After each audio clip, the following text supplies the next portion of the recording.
વર્ષ 1963 અમેરિકા એક જ્વાળામુખી પર બેઠું હતું. એક તરફ ગોરી ચામડીનો અહંકાર હતો અને બીજી તરફ સદીઓથી દબાયેલા હબસીઓનો આક્રોશ. કાયદો કહેતો હતો કે બધા સમાન છે, પણ રિયાલિટી કંઈક અલગ જ હતી. બસમાં સીટ અલગ, હોટેલમાં રૂમ અલગ, પાણી પીવાના નળ પણ અલગ. લોકોના મનમાં ગુસ્સો ઉકળતો હતો. બસ એક ચિંગારીની જરૂર હતી અને આખું અમેરિકા ભડકે બળત. હિંસા નક્કી જ હતી, લોહી રેડાવાનું નક્કી જ હતું, પણ એ ચિંગારીને એક માણસે મશાલમાં ફેરવી નાખી. કોઈ હથિયાર વગર, કોઈ સેના વગર. એનું નામ હતું doctor Martin Luther king junior. તારીખ હતી 28 ઓગસ્ટ. વોશિંગ્ટન ડીસીના લિંકન મેમોરિયલના પગથિયા પર 2.5 લાખથી વધારે લોકો ભેગા થયા હતા.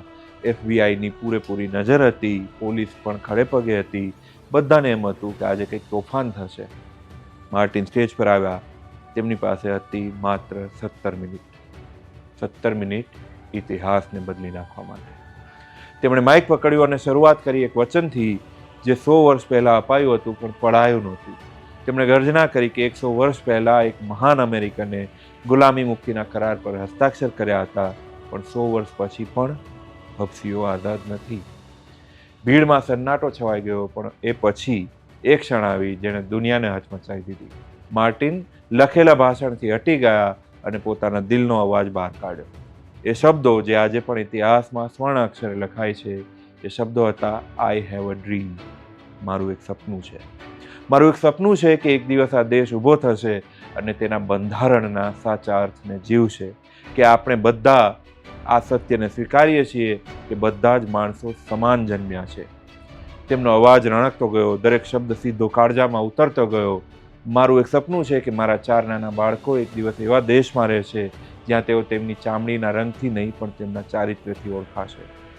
એ દિવસે વોશિંગ્ટનમાં માત્ર તાળીઓ નહોતી ગુંજી, લોકોનો આત્મા જાગી ગયો હતો. એ ભાષણ નહોતું, એક યુદ્ધનાદ હતો, પણ શાંતિનો. એ અવાજે વ્હાઇટ હાઉસના પાયા હલાવી દીધા. જે કાયદાઓ પથ્થરની લકીર બનાવતા હતા તે ઓગળવા લાગ્યા. 1964નો સિવિલ રાઇટ્સ એક્ટ હોય કે વોટિંગનો અધિકાર, આ એક ભાષણે એ અશક્યને શક્ય બનાવી દીધું. તેમણે અંતમાં કહ્યું કે free at last, free at last. Thank God almighty, we are free at last. આખરે આપણે આઝાદ છીએ. ઈશ્વર, તારો આભાર કે અમે આખરે આઝાદ છીએ.